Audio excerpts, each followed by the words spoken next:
Hey y'all, and welcome back. Today we will be reviewing another slapped hand video called Chilling Footage No One Can Rationally Explain.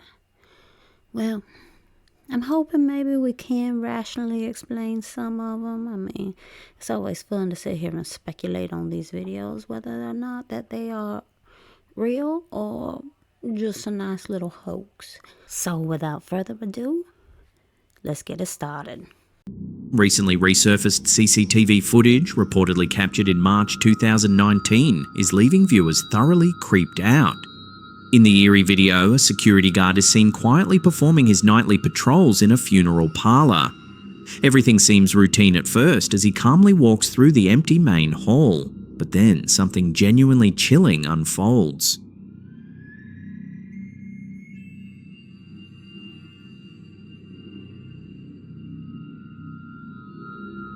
Suddenly, a young boy, dressed entirely in white, seems to appear out of nowhere, dashing quickly across the room behind the oblivious guard.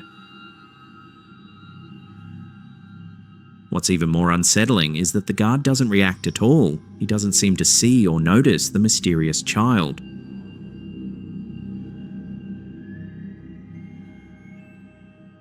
Moments later, the boy vanishes completely from view. Later, when questioned about the footage, the guard confirmed he hadn't seen or heard anything unusual during his shift. It wasn't until a colleague showed him the disturbing CCTV footage that the guard realised he'd apparently shared the room with a ghostly child. Since the video's emergence, viewers have been deeply unsettled, with many convinced this could be genuine paranormal evidence, especially considering the spooky setting of a funeral home. So who was this child seen running through an empty funeral parlour late at night? As always, I'll leave it up to you. Let me know your thoughts down in the comments below.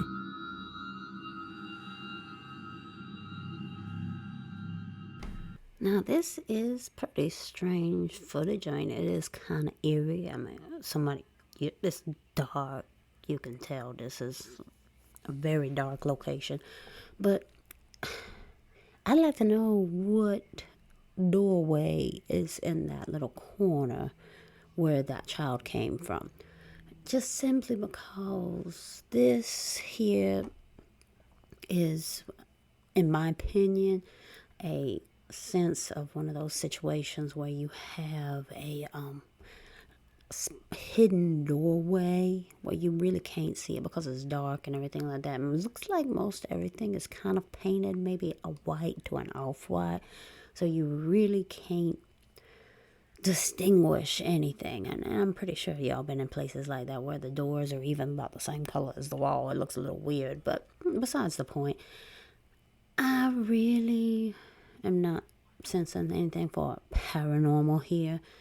Most of the time, I've never really heard of like funeral homes being haunted or things like that. There's claims that some of them are, but honestly, if I was a ghost, do you think I'd be hanging out in the funeral home where my body had been just there for a small certain amount of time? Quite frankly, I don't think so. I think I would be more closer to what I would want consider as home, you know? So I don't think that this is a case of paranormal is what I'm getting at. I think this is maybe the guard's child he brought along with him, and the reason why he was like, oh, I never noticed that, is just simply because it's kind of frowned upon to have your child come to work, especially if it's as dark of a location as this. I mean, the gentleman has a flashlight with him, for crying out loud. So I don't think it's paranormal. I think he was just trying to cover himself for, having his child come to work with him. Let's move on to the next one, shall we? Tragedy at a stop on the nationwide tour of the supposedly possessed Annabelle doll. One of the doll's handlers found dead in his hotel room at the age of 54. On July 17, 2025, the paranormal community was stunned by the sudden death of Dan Rivera, a leading paranormal investigator and official handler of the infamous Annabelle doll, a figure surrounded by decades of supernatural claims, death, and controversy. Rivera had been touring the country, showcasing Annabelle, when tragedy struck unexpectedly. While staying at a hotel during the doll's nationwide exhibition tour, Rivera was found dead at the age of 54. Authorities reported no suspicious circumstances surrounding his death, yet the eerie timing and connection to Annabelle sent shockwaves through the paranormal community, rekindling fears and fascination about the doll's supposed powers. The notorious Annabelle doll first came to global attention through the chilling investigations of renowned paranormal experts Ed and Lorraine Warren, whose stories inspired the Conjuring films. The Warrens repeatedly warned that the doll, allegedly possessed by a malevolent entity, should never be handled directly or removed from its protective, blessed case. Dan Rivera had previously tried to reassure the public when earlier this year viral online rumours spread claiming the haunted doll had mysteriously vanished from its secure display at the Warrens Occult Museum. In a widely shared TikTok post, Rivera himself had confirmed that Annabelle remains safely locked away. Now, following his sudden death, that reassurance feels especially eerie. Tony Spira, current overseer of Annabelle and protege of the Warrens, has urged caution and respect for the doll, stating it should never be underestimated or treated as a joke. Online commenters echoed similar sentiments following Rivera's passing, with one particularly poignant remark stating, "Ed and Lorraine Warren clearly said to never, ever, ever open the case. They also said never to touch the doll either. People really do lack common sense." While authorities have not officially linked Rivera's death to anything paranormal, the tragedy has undeniably reignited intense speculation and unease surrounding Annabelle's supposed powers. So, could this tragedy truly be tied to Annabelle's infamous curse, or is it merely a haunting coincidence? Now, this type of situation always intrigues me. There's been a lot of people in the paranormal community who have passed away. I can't remember the names right off the bat right now on top of my head. There was a couple where, this was several years back, where it was a murder-suicide case wherein the husband had did the deed and then decided to take care of himself as well. And, there's always speculation. This one right here, that particular one with the couple that I was just talking about, was in regards to Zozo, which Zozo, if any of y'all do not know, is supposedly a demon that has been contacted through Ouija board and has appeared to this couple on several occasions. It was after the fact that they had went to a haunted home, and that's where they had contacted Zozo originally. So there's a lot of speculation within the paranormal community in general that something attaches itself to an investigator, and situations like this can occur. I had heard about the unfortunate incident with the handler of Annabelle, and then he was taking her on a tour and everything like that. And I heard about this like a while back with him, and it's very unfortunate that anybody passes away, but there's always, like I say, there's always a little bit of speculation within the paranormal community whether or not the entity that was within Annabelle could have possibly had caused this or not. There was also a lot of rumors about Annabelle being missing. And the comment that was mentioned in the video itself was that Annabelle was never in Chicago. But what I had actually heard was that she was found in Tennessee, and that Spiro had was able to get her back and take her back to the Ed and Lorraine Warren Museum over in Connecticut. So I don't know where he passed away, the gentleman who had Annabelle at the time and had took her on a tour. But it's just rather unfortunate altogether. Whether or not you believe that Annabelle is haunted with a entity or demon, then, that's up for speculation in general. I mean, there's been, since the beginning of Annabelle, there's been a lot of speculation whether or not there was a hoax or anything like that, like the hauntings that happened in Amityville House after the fact of the tragic incident that had happened there. So, it's whether or not you believe or not with this type of situation. All in all, it's just rather unfortunate because 54 years old really ain't that old. So, it's just a sad situation itself in general. And I really hope that his family finds peace. So let's just move on from this one, shall we? Several years ago, TikTok user Celeste.Rojas19 shared some deeply unsettling footage captured inside a hospital in Itagua, Paraguay. In 2022, Celeste often visited this hospital to check on her younger brother, who was hospitalized at the time.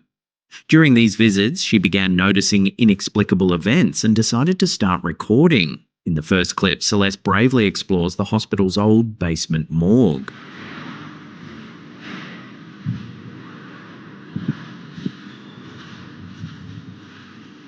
The eerie setting alone is enough to send chills down your spine.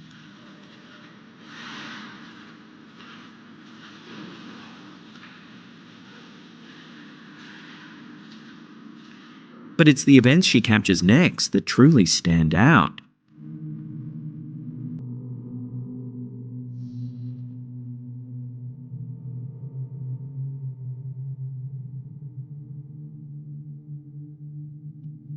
Celeste captures the exact moment a hospital trolley begins to slowly move forward entirely on its own.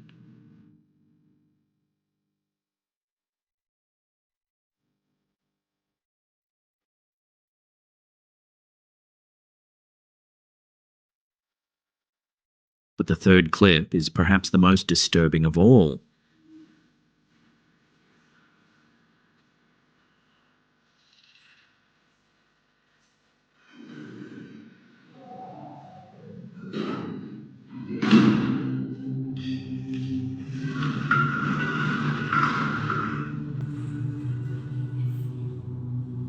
They begin rolling and shifting across the floor without any apparent intervention, seemingly guided by a powerful yet invisible force.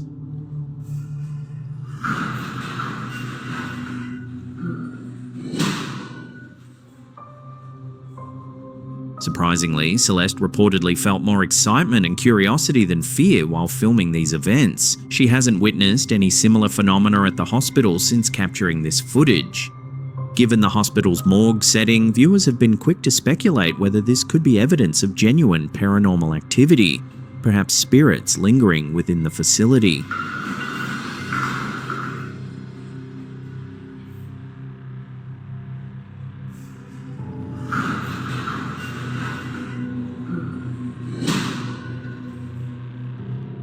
Now, something about this video I really like. The eeriness of a morgue, and she's walking down there seemingly alone and things like that. This part, though, brings up an interesting thing for me. How did she get down there without supervision is what I'd like to know. I mean, here, I believe pretty much most people can't just walk into the morgue of a hospital, I think that you have to have certain things, like, with identifying the body and things like that. You'll need people to escort you to the location so you don't wander about all on your own. Now, if some of y'all are from other countries and you're listening to me, let me know if y'all see something similar or if things are a little bit more lax in your country and everything, because I'd like to know. I love learning new things. So I'm just curious if any of y'all have been to maybe another hospital in another location, like another country or things like that, and people can just walk about freely in every level of the hospital, besides, of course, like the more like ICU wings and things like that, where there's more intensive care and there's a bit more scrutiny in who can go in and out of the area. Let me know. The morgue here is more like ICU, where you can't really go in there unless, people are there with you or you are on a list to be able to get in. Now, correct me if I'm wrong, but that's the things that I've noticed with a lot of that. But anyway, back to the video. Now, I don't see how, how some people will sit there and hoax a lot of things. They use fishing wire and things like that. You're going to need an extra strength test line to be able to move that machine that moved on its own. I didn't see anybody really mixed in with the machinery to be able to kind of push it out. But also for it to come back in, it's a little strange. I mean, the camera angles do kind of lead a little bit of a credence to maybe somebody being there, because you can't really see, take example for the gurney that kind of went by on its own. Somebody, the way it was filmed, there was a corner of a hall and you can't see past that wall, so there could have been somebody who pushed that gurney out. But when it came to the machinery and everything like that, that was a little strange for me, but you can still pull it off. I mean, look at high quality movies nowadays. I mean, granted, most of that stuff CGI, but you can get some better, more realistic effects when you do have people kind of hidden in a location to be able to move stuff, so it looks more natural instead of just looking kind of crappy CGI. But I digress on that. But all in all, this is a really nice, eerie video, and whether it's real or a hoax, I'm kind of leaning more towards a hoax. But if y'all think differently, hit me up in the comments below and tell me what y'all think. I want to go, like I said, I'm going with hoax on this, but I can't really see certain things that could actually identify, and I can sit there and say, oh yeah, by the way, no, that was somebody hiding there and they pushed it. I didn't see anything like that. If y'all saw it, let me know in the comments. But all in all, this is a really nice piece. It's just recorded perfectly in my personal opinion, and it gave an eeriness. I mean, this would be right there. It'd be perfect for a horror movie scenario, So let's just move on to the next one, shall we? But I still say this was a really, really good one. What do y'all think? All right, let's move on. Unsettling clip was recently shared on TikTok by the account Paranormal Vibes, and it has viewers thoroughly creeped out. The video begins innocently enough. A surgeon is recording a training video for her students in what appears to be a quiet hospital setting. Suddenly, something catches her attention off camera, visibly startling her. And the sutures last anywhere from 60 to 90 days.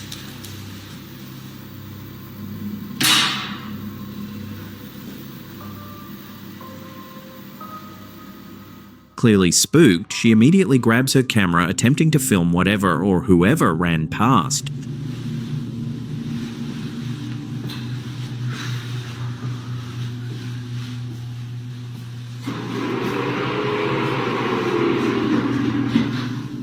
Can you please just show yourself? She carefully surveys the area, but there's no one to be found.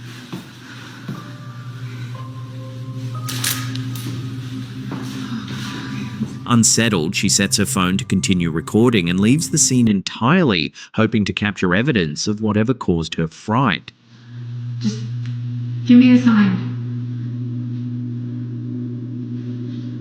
Initially, nothing unusual occurs, but as soon as she exits the room, something chilling unfolds.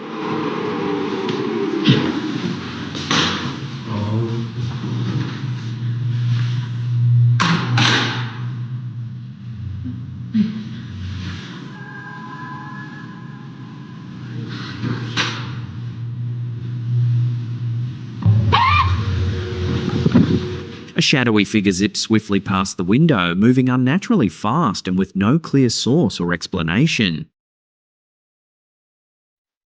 So what exactly did this teacher unknowingly capture during her training video? Could this shadowy apparition be proof of paranormal activity in this hospital? Let me know your take in the comments below.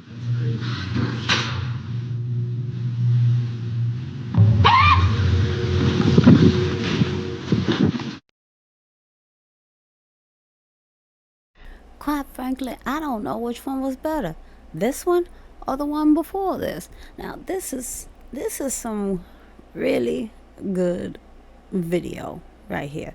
Now, whether or not some of her students are pranking her or not, this is really good, and it's just really eerie. Something about, I would say not working hospitals and like hauntings. It's just something eerie about it, something unsettling. And, this is just really good. And you can tell she's not acting. This is something that's coming natural, especially that scream at the end when the shadow goes across. She is completely and totally spooked out of her mind. And this is just really good. I mean, if this was, cinema or something like that, this would be perfect for a movie. And I mean, I think I've probably seen something similar in horror movies I've seen in the past. But this just is something about it, especially when it's just one person, and it's kind of like those found footage videos, So this is it's really good, really eerie. As for it being real, there's some things on it that's a little, on the paranormal side. But then again, that shadow figure looked a little too corporeal. You know what I mean? Too real. So I'm not too sure. If this was a prank they pulled on her, now this was a damn good prank and real eerie. I mean, if I'd seen something like this at like a haunted house attraction I've been to, then yeah, I would probably be scared, because it's just not for a jump scare. This is more like the eeriness, the more psychological situation. She's alone. It's probably, towards the end of the night where there's not as many people and things like that. That's what the vibe I'm getting from it, that she's pretty much kind of somewhat alone in this, and she's just using her phone to sit there and make a video for the students in regards to like stitches and things like that. And then all of a sudden this eerie stuff starts happening. Now that, my friend, is a good way to do a haunted house, But I feel like I'm going off topic on this. I mean, let's be honest. We ain't talking about haunted houses. I could go all day on those, but that's beside the point. This right here, though, it's really good. I really enjoyed the actual kind of sense of fear you have with it, because she's obviously a little bit shaken and startled on the whole situation, especially when she knows she's probably pretty much by herself. Because I don't think if it was more in the daytime and there was more people around, she wouldn't get startled so easily. So this appears later, and she feels like she's seemingly alone. So I don't know, in terms of real, I mean, her responses are real. Her responses are really real.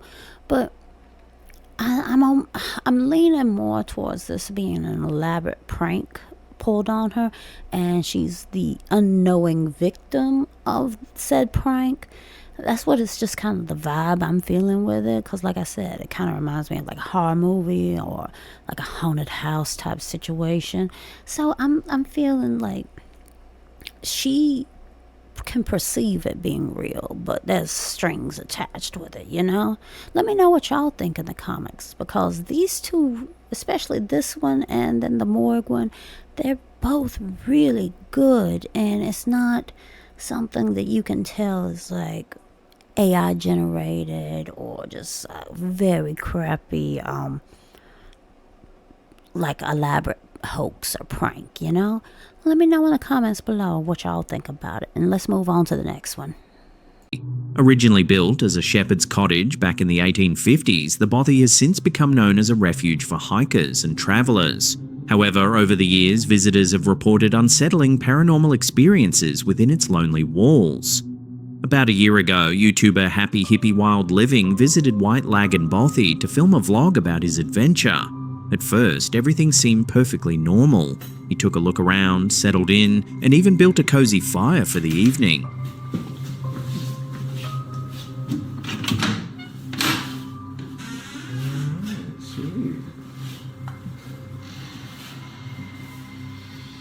nice and cozy. But as darkness descended over the Scottish wilderness, things took a chilling turn. It'll probably be me for most of the night now. I just get my music on, enjoy this beautiful fire, and get back outside tomorrow in my hammock. While filming, he suddenly hears an unmistakable knock, interrupting his vlog. So you can attach the straw to that, but I've not got to you. Maybe this is the guests. The footage abruptly cuts, and he later explains to viewers that he thoroughly investigated outside, finding no sign of another living soul. There's no one there. I don't know if that's just the people with me or something. I don't know if that's something they do. But I don't think it would be that family. It was just a dad and his daughter and son. Moments later, after resuming filming, it happens again. Just knocking on the door again, and then I went out, and there was no one there. So I don't know what's going on, but I've not heard of any haunted bobbies or anything. I've never had weird shit.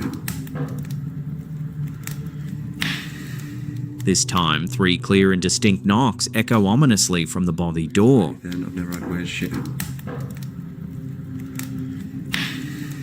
Clearly shaken, he immediately investigates again, but finds absolutely nothing. Just the empty wildlands stretching in every direction.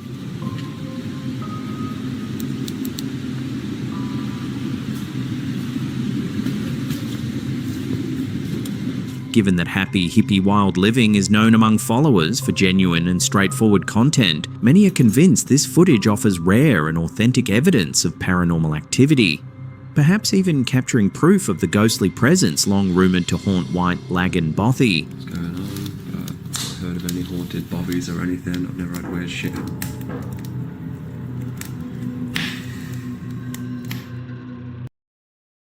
Wow, we are 3 for 3 right now.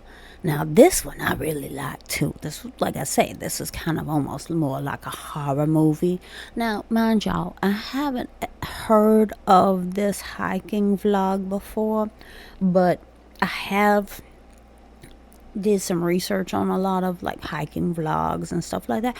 Most of the time, they're all real straightforward, and they discuss the hike and the location and things like that. They don't go into anything really paranormal.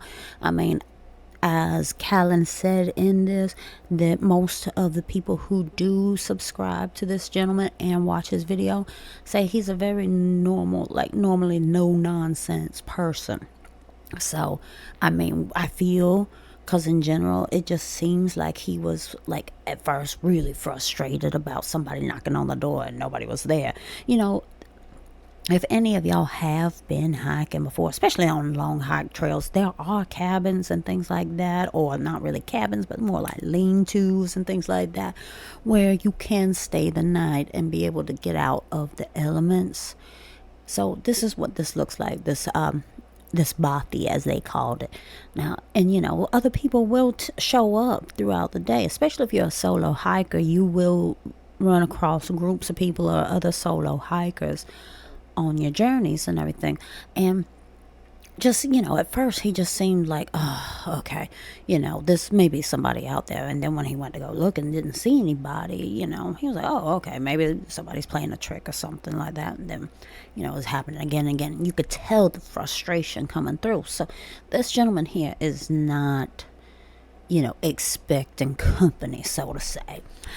And just a simple fact of just the eeriness of it. Everything's more, there's no electricity around. So, you know, you've got the, back in the old days, the fireplace and things like that. So you're only getting lit by the fire. So this makes it an even more eerier video, just with the way the lighting backdrop is on him, because it's done by a fire and everything like that.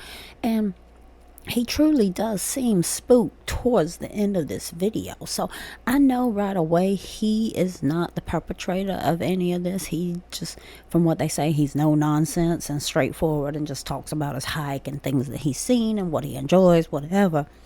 But just a simple fact that you can see him going from, oh, okay, somebody else is here, to like frustration, like, oh my God, why does this person keep knocking and they're not there, to like actual slight fear of the situation around him.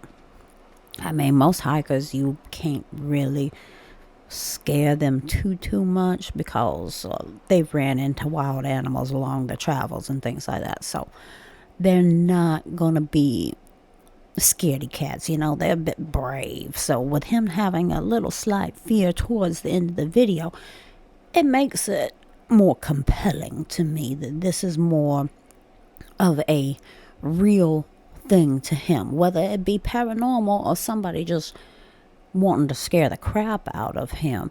This is a real life haunting situation to him, and I don't use the term haunting in a sense of the paranormal. This is something that's, and what I'm trying to say with haunting is that it is a strange, unsettling occurrence for him. So truly, this is a haunting to him.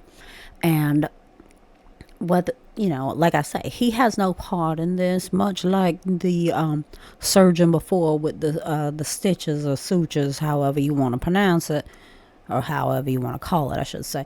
This is just something that's gets the viewer drawn in because of the main subject of the video has no idea what is happening to him. So that gives a good scare tactic for me. Like I say, I've heard of this location before. Of course, never been. I would love to go because it's a beautiful area. But, it's just something I've heard about the haunted locations. I study a lot of haunted locations, read up everything I can about it just to be able to get a more understanding on the world around us, whether, real life or paranormal. I like learning. So this right here, I've heard about this place, and I've heard about it being really haunted and everything like that, and other cryptids and stuff like that belong solely in Scotland and everything like that. Scotland and Ireland, they have their own set of cryptids compared to, like, say, here in the US, or like even in Mexico, Canada, places where these type of critters can sit there and go across the borders. Ain't no border patrol gonna stop a Bigfoot now, or a chupacabra for that matter. But anyway, I digress. This here, I don't know if it is somebody just messing with him or if he's really experiencing the paranormal, but the fear is real in him is what I'm trying to get at the end of the day. And this does make for a really creepy encounter, and I absolutely love it. So let's go on to the next one and see what we got in store. Give me out something chronic. Okay, so check this out. Instagrammer Matthew Six Cowling recently left his followers utterly baffled after posting some bizarre footage involving his computer and phone. And now I can use my phone camera here. Okay, nothing weird yet. I started turning the camera here. While casually experimenting with FaceTime, Matthew noticed something that seemed completely impossible. So I backed up. And as I backed up, I'm lifting my camera like this, and I have a bird's eye view. As he lifted his phone camera towards his desk, he was shocked to discover that the live stream displayed a perfect overhead bird's eye view of his workspace, despite his phone camera clearly filming straight ahead. Here, and zoom in, bird's eye view. Look, I'll move it around to show it is from here. That is impossible. That's a complete bird's eye view. Matthew continues filming, moving around the room and showing his followers how this strange, impossible camera angle continues to stream onto his desktop. So I am literally pointing towards the ceiling. On the other side of the room, you can see, even if I did zoom in on the keyboard from here, you'd have that angle. Bird's eye view. It's a bird's eye view. The footage quickly went viral, leaving viewers confused and bewildered. Some commenters even jokingly claimed that reality itself had glitched. Explain to me how the hell this is happening, because it doesn't make sense. However, among the confusion, some tech-savvy viewers quickly solved the mystery. They explained that newer phone cameras often use ultra-wide-angle lenses combined with advanced software processing, allowing a simulated top-down view even when the camera is positioned differently. One commenter clarified it actually uses the ultra-wide-angle camera to keep the desktop in view. Another viewer added, "That's just because your phone camera is wide, it's doing some insane transformation to make it look like a top-down view, even though the wide distortion is still visible." Despite this logical explanation, the clip had already caused quite a stir, prompting many to briefly wonder if the universe was throwing out some unintended errors in its programming. Pointing my camera up towards the ceiling. Explain to me how the hell this is happening. I really enjoyed this video too. It's not as creepy as the other ones, but I do enjoy the explanation from the commenters, you know. So basically what they're suggesting is this it's a wide angled lens, and even if he's putting up his phone with the camera facing like the wall that's above the computer screen and everything, the camera is still catching the bottom view, his desk and everything. So it's a point of focus on it, and you can see where it's still, like when he was moving it did kind of go slightly out of frame and everything like that, but it was still kept in the view because it just kept on moving towards the bottom of the screen the more he moved up. So this one's easy to explain away as a wide-angled lens and everything. I would like to know more, like what type of phone he has, what type of features it has, and things like that, because what it could be doing is, you saw it was more of a blank wall and everything, and it looks like it's trying to focus on something that's different than the blank wall. You know how like your phone, it'll put up like a little square sometimes when you're taking pictures, when it recognizes faces and things like that. I'm almost wondering if it's something like a similar type of capability, because a basic white wall, but then you got the keys and everything, like the shadows around the keys on the computer. So therefore it's something that's broke up the monotony of the colors and everything, and it tries to focus on that and keep that in focus, so it can have differences in like the horizon and everything like that for the camera. So this is a very interesting one, and we can sit there and probably try to contemplate most of this all the time. I seriously doubt this is a glitch in the system, because that's just a little strange for some random camera creating a glitch, you know what I mean? Let's move on to the next one, shall we? Recently, the Instagram account Unfiltered Reality, known for sharing unusual and provocative clips, posted a curious piece of footage that aired during a Sky News live broadcast. As the news presenters cut to footage of disaster cleanup efforts inside a damaged church, something incredibly strange caught viewers' attention. Have a look at this. Look at the size. Look at, she's carrying those blocks of concrete with one hand. Who's she? She-Hulk. Two women in the background can clearly be seen effortlessly carrying large blocks of concrete in each arm. Have a look at this. Look at the size. Look at, she's carrying those blocks of concrete with one hand. Who's she? She-Hulk. Online commenters quickly pointed out how improbable this feat appeared, estimating that each block could weigh over 200 pounds, far too heavy to be carried so casually. As the video gained traction, viewers began to speculate. Were these women secretly superheroes? Or had Sky News unintentionally broadcast a staged scene? The theory emerged that perhaps the broadcast had mistakenly shown prop set pieces, blocks made of foam or lightweight materials crafted to look like real concrete, leading some commenters to accuse the network of inadvertently airing fake news. Sky News has not publicly addressed the strange incident, leaving viewers to speculate and debate whether this footage was a genuine mistake or indicative of something more questionable behind the scenes. Look at the size. Look at, she's carrying those blocks of concrete with one hand.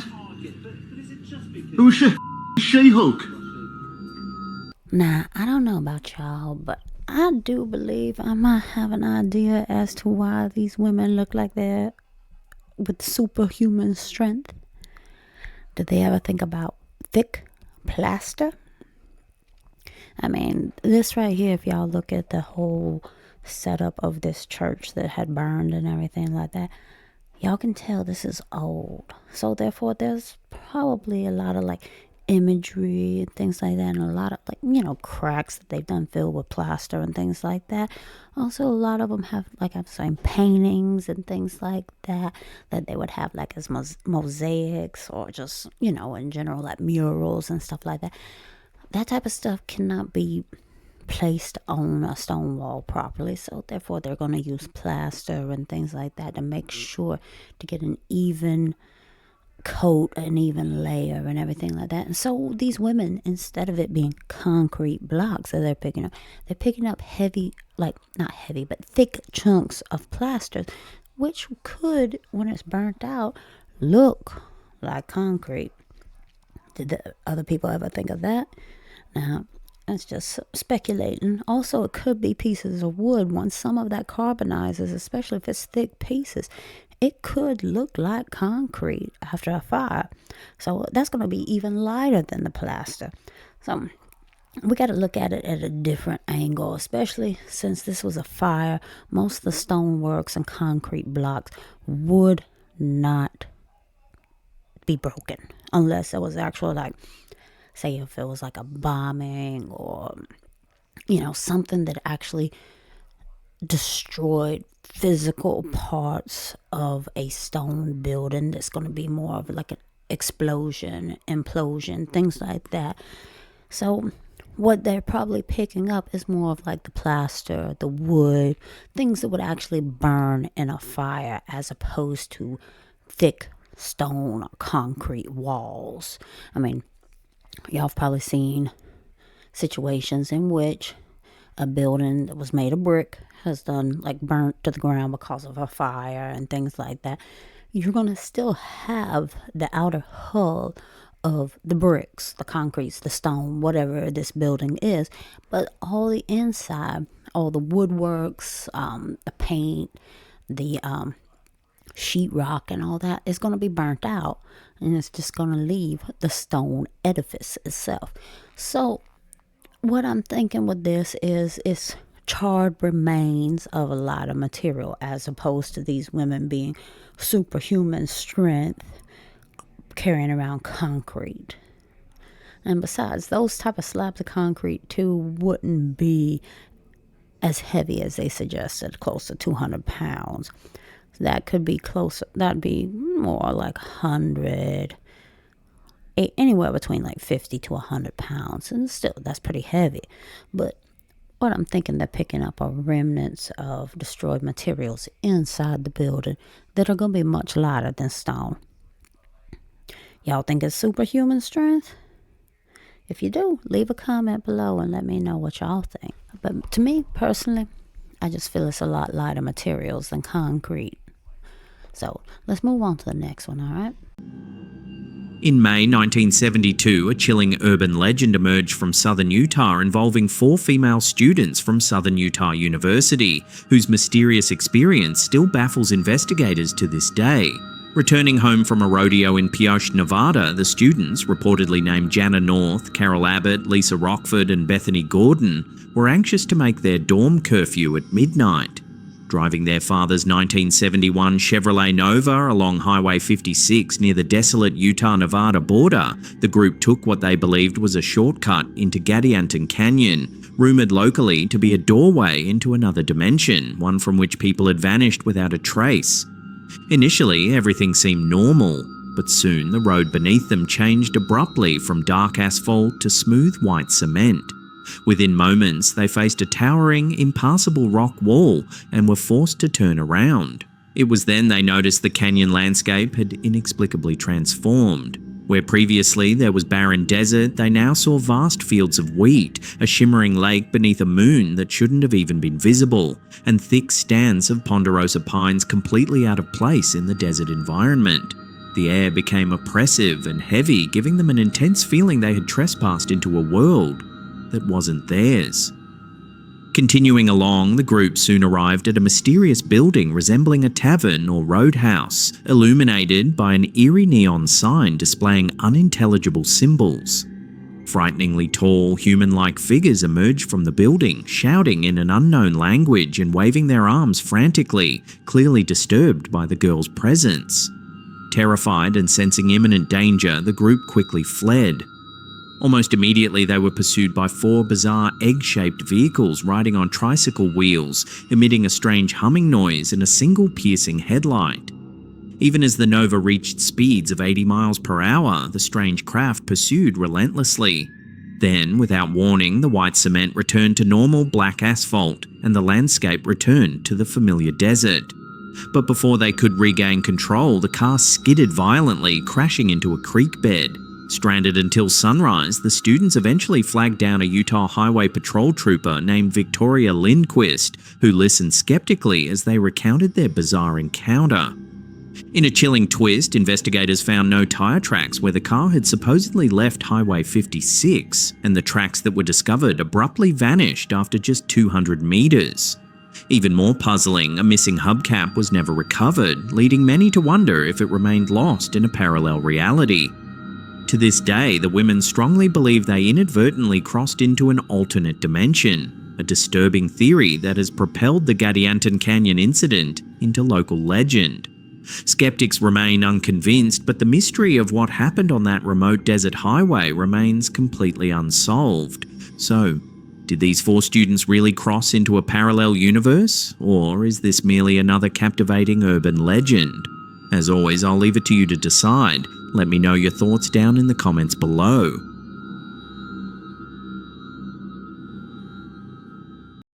Now, believe me or not, but I have heard several stories regarding this very similar situation in which these 4 women had encountered.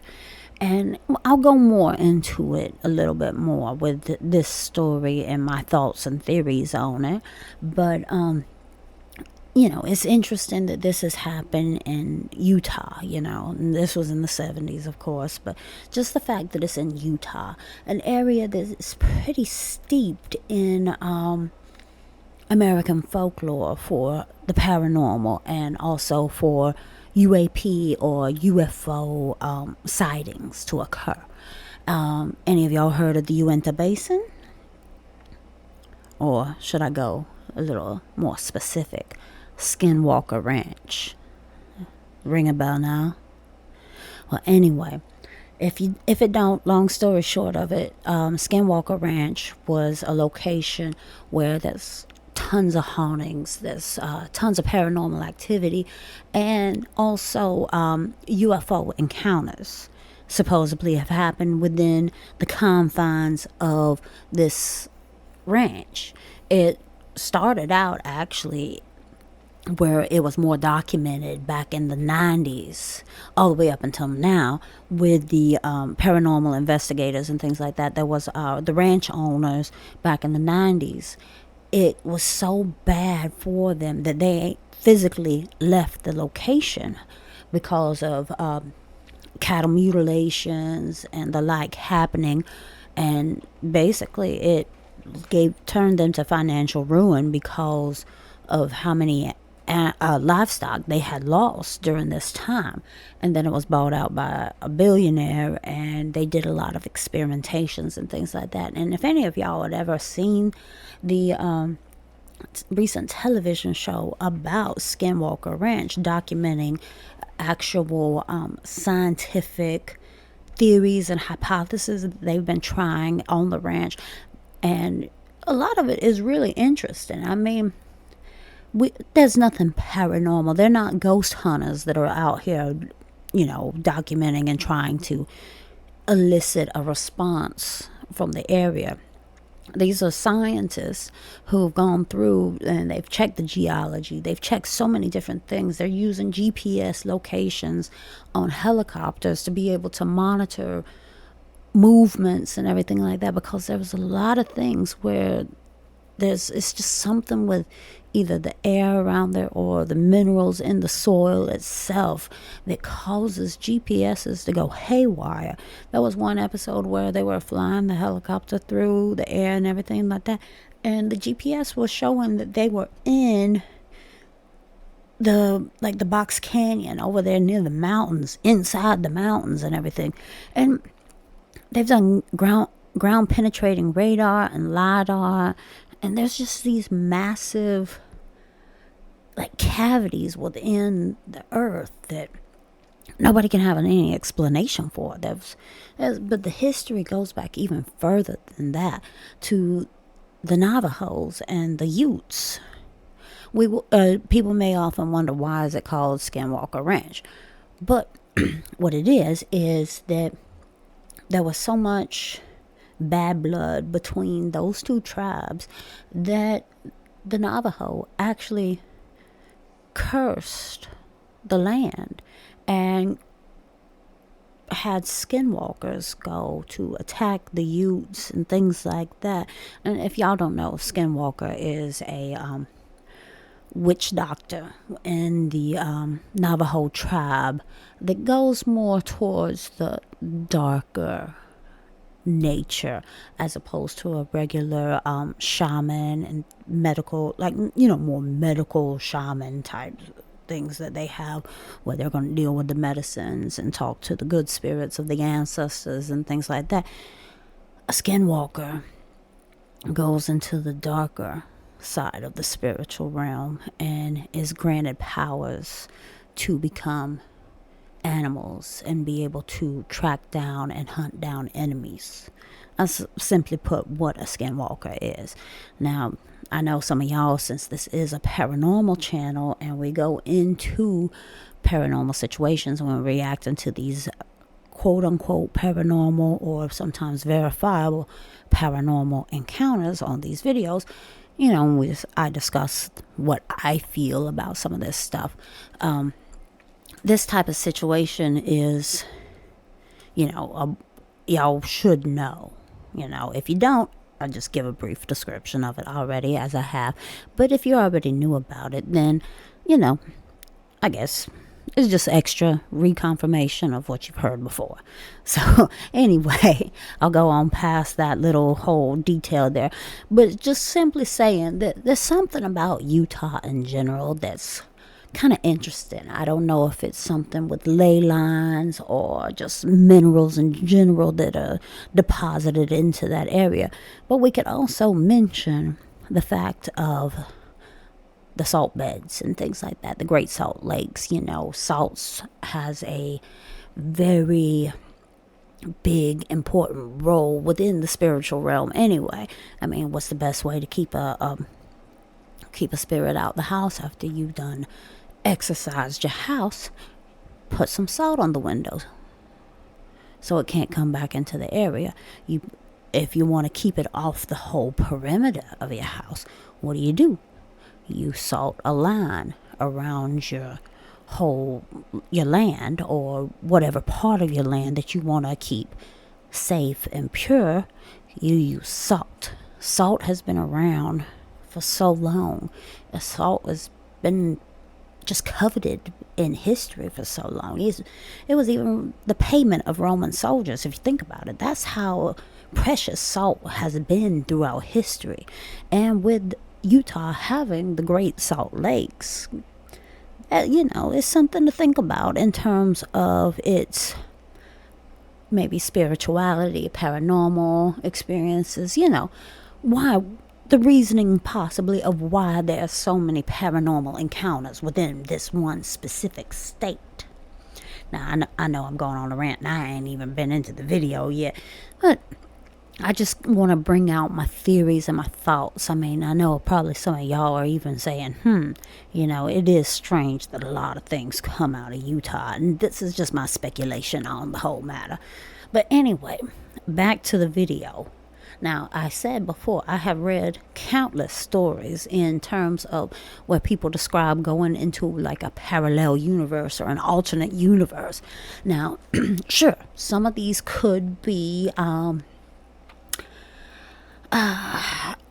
outside source induced, we could say, or we can put it nicer and say medically induced. I'm using quotations on medically, right? So, I mean, there has been a lot found out to be that type of situation. You take,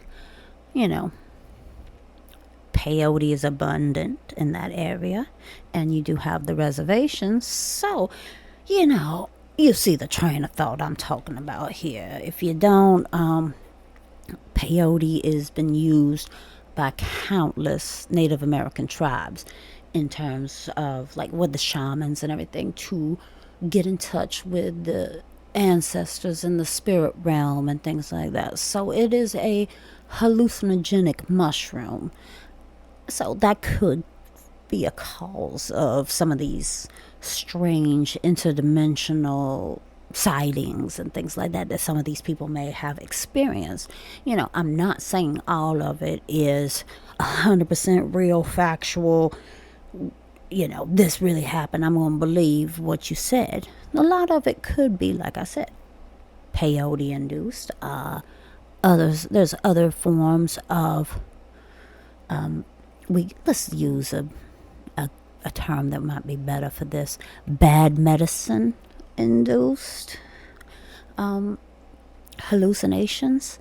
But in all, the strangest part to me is that when the local law enforcement within this story about these 4 women went and investigated, because as you can see, the women did, or as they say, because most of this stuff was like AI generated and it wasn't real like footage from what happened. This is mainly a story.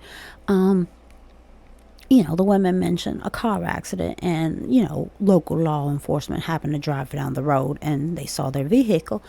I mean, the explanations of them, they'd tell the story. I would think that, oh well, these people must be on something to be able to have seen something like that, and they had a shared hallucination, which is very strange in and of itself, because most of the times when you have a shared hallucination, it's because somebody has put it into your mind, and like under hypnosis or under the influence of other things, and you have an outside source who can sit there and kind of push your hallucinations to a certain area.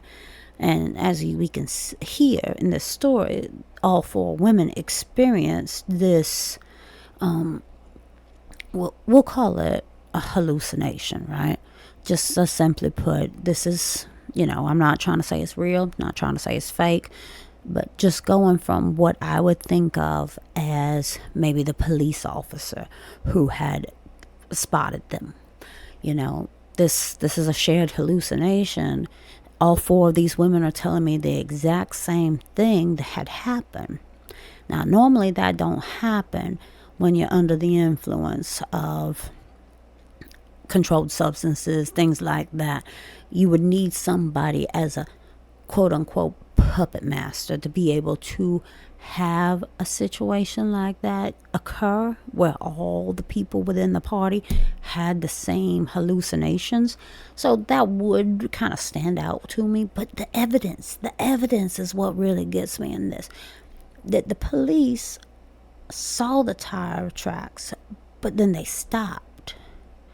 And there was a hubcap never to be found. Sure, the hubcap could have fell off somewhere further up the road in which they didn't never notice it, but you can kind of hear that clang, especially from older vehicles. If a hubcap fell off, you could kind of hear that, But I digress with that whole thing. It's eerie and strange to me that it was a shared hallucination, and that the tire treads did mysteriously disappear. And you that's hard to do, unless you go with a piece of brush or something, and you could go and scrape the trail of everything. But you can spot when somebody does like that, because you can see the brush marks from the tree limb or like bush that you would use to try to sweep away the tracks. Plus, you also would have some of the footprints, and some people cannot do this type of method very thoroughly, and there would always be some sort of evidence that would linger about on that. So it's very interesting that these type of things were backed up by police reports of like the missing hubcap, the tire tracks that had disappeared or reappeared. It's real strange. So it kind of lends a little bit of credence to this being somewhat truthful, but I'm still, I'm still stuck on maybe possible mass hallucination, especially with the whole alien roadhouse, you know what I mean? But with stories like this where people get caught up in another alternative plane of existence or alternative dimension, whatever you want to call it, it's always interesting, especially when there's multiple people involved with it. So it's kind of weird, kind of strange, and quite frankly, even though I've heard this story, every time I hear it, it's just begs more questions than it does answers, So I think I done Jaw's ear off for a bit too long on this one, kind of went on a rant. So I really hope y'all enjoyed this. If you did, like and subscribe. We always have more here waiting for you. Until then,